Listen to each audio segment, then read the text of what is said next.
Well, good morning, playmates, and what a fun little thing we've had this morning.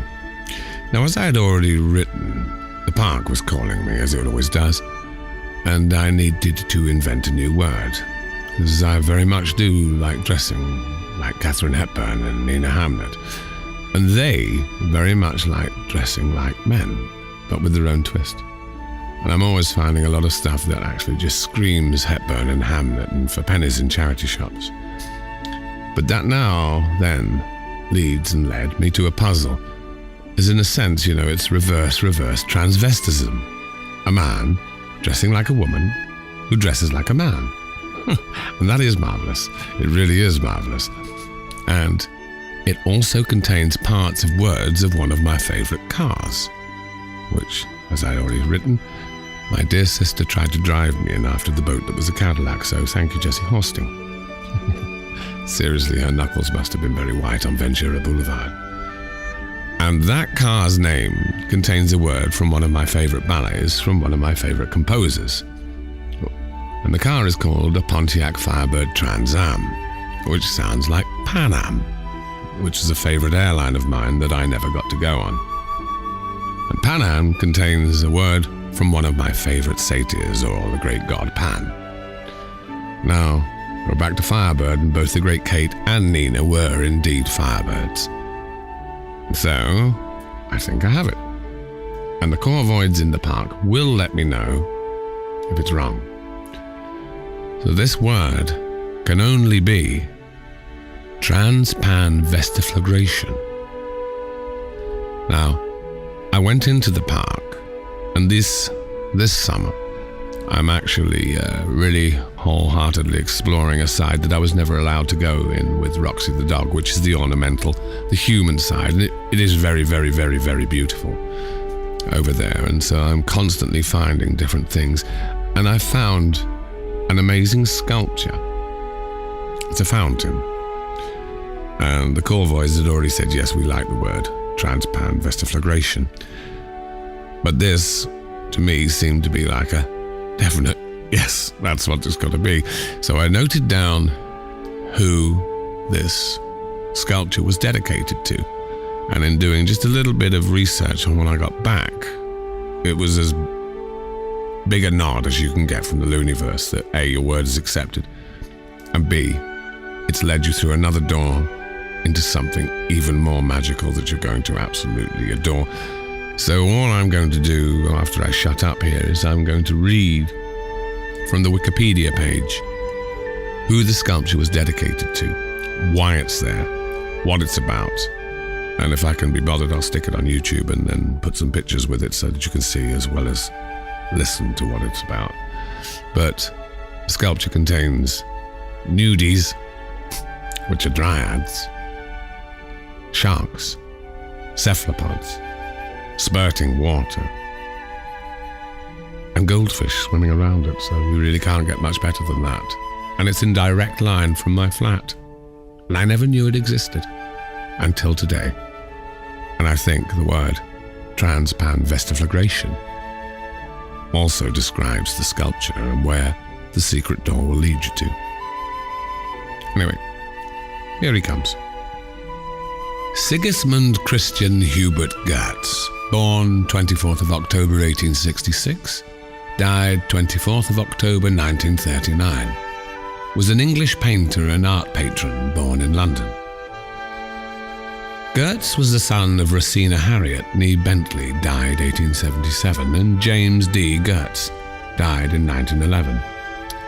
His sister Violet married the politician Alfred Mond, the first Baron Melchett. A bit of Blackadder in there. He was educated first at University College School, then received a scholarship to study at the Slade School of Fine Art. He entered the Royal Academy Schools in 1885, and from 1888 was exhibiting regularly at the Royal Academy and at the Paris Salon.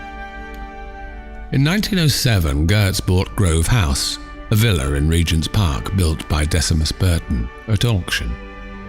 He decorated the music room with scenes from Ovid's Metamorphoses and held philanthropic activities in the garden. He is said to have had a particular fondness for Regent's Park and set aside a sum of money, the Constance Fund, to enable gifts of sculpture to parks in London as a memorial to his wife in the event of her death. Now, between 1912 and 1921, Goetz painted a mural scheme for the Foreign Office, depicting the origin, education, development, expansion and triumph of the British Empire. Goetz had offered to create the works for free. They were executed in the spirit fresco technique on canvas and then attached to the walls. Goetz undertook a European tour to study frescoes in France and elsewhere in preparation. He was particularly influenced by the work of Puvis de Chavannes and Frederick Leighton. The original plans were altered following the war to culminate in the International Covenant of the League of Nations, leading to the inclusion of emblematic figures of France, America, and other nations.